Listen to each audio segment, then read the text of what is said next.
now students we are going to talk about sentence. Okay, अब हम बात करने जा रहे हैं सेंटेंस के बारे में. सेंटेंस को हिंदी में वाक्य बोलते हैं. ठीक है.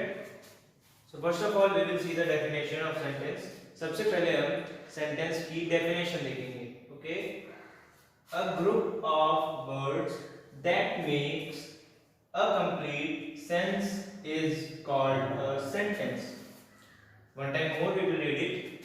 A group of words that makes a complete sense is called a sentence.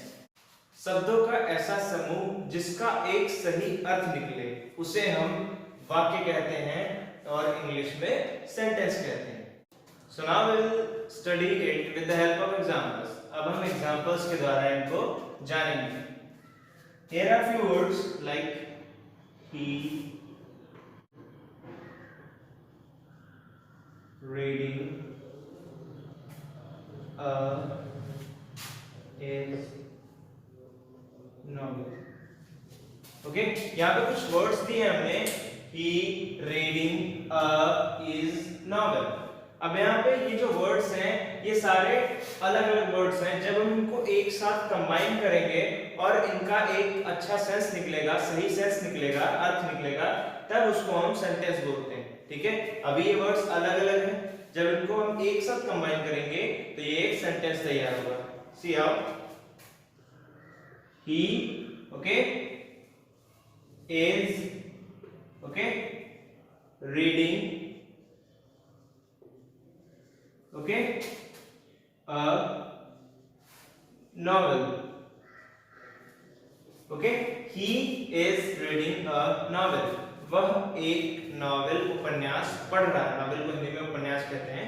ठीक है. वह एक उपन्यास पढ़ रहा है. अब यहाँ पे हमने क्या किया, जो वर्ड्स हैं उनको एक सीक्वेंस में रखा और उनका एक सही मीनिंग निकाला, तब जाके ये पूरा कंप्लीट सेंटेंस बना. ठीक है. And now we will study about parts of a sentence. Okay, अभी हमने आपको बताया था सेंटेंस का मतलब क्या होता है, सेंटेंस कैसे तैयार होता है. ठीक है.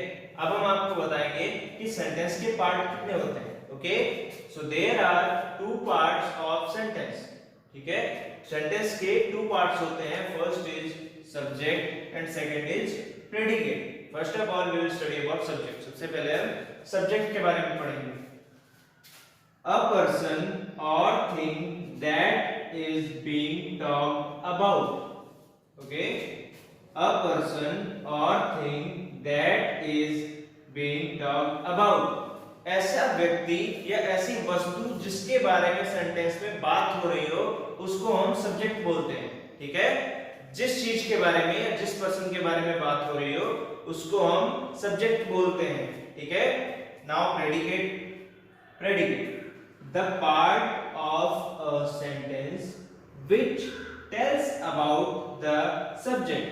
Okay, the part of a sentence which tells about the subject. Sentence का ऐसा भाग जो हमें सब्जेक्ट के बारे में कुछ बताता है. ठीक है. सेंटेंस का ऐसा भाग जो हमें सब्जेक्ट के बारे में कुछ बताता है उसको हम प्रेडिकेट बोलते हैं. ठीक है. Now we will study it with the help of examples. अब हम सब्जेक्ट और प्रेडिकेट को एग्जांपल्स के साथ जानेंगे. ठीक है. So first example is the dogs are barking.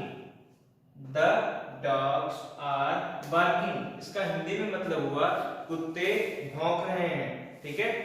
तो हमने आपको भी बताया था सब्जेक्ट वो होता है जिसके बारे में पूरे सेंटेंस में बात हो रही हो. ठीक है. तो यहाँ पे किसके बारे में बात हो रही है, द डॉग्स के बारे में बात हो रही है. The dogs are barking. ठीक है. तो यहाँ पे द डॉग्स के बारे में बात हो रही है तो यहाँ पे डॉग्स क्या हो जाएगा, सब्जेक्ट. ओके. और बाकी का बचा हुआ सेंटेंस जो होता है पूरा उसे हम प्रेडिकेट बोलते हैं. Okay. Next sentence, the children are playing. Okay, The children are playing. बच्चे खेल रहे हैं. ठीक है. बच्चे खेल रहे हैं. किसके बारे में बात हो रही है, बच्चों के बारे में. So the children is the subject. Subject क्या है, the children. Are playing जो बचा हुआ सेंटेंस है उसको हम प्रेडिकेट बोलते हैं. ठीक है। Third, Aarushi was dancing. Aarushi was dancing, Aarushi dance कर रही थी। तो किसके बारे में बात हो रही है? आरुषि के बारे में। So Aarushi is the subject and बाकी का बचा हुआ जो सेंटेंस है उसको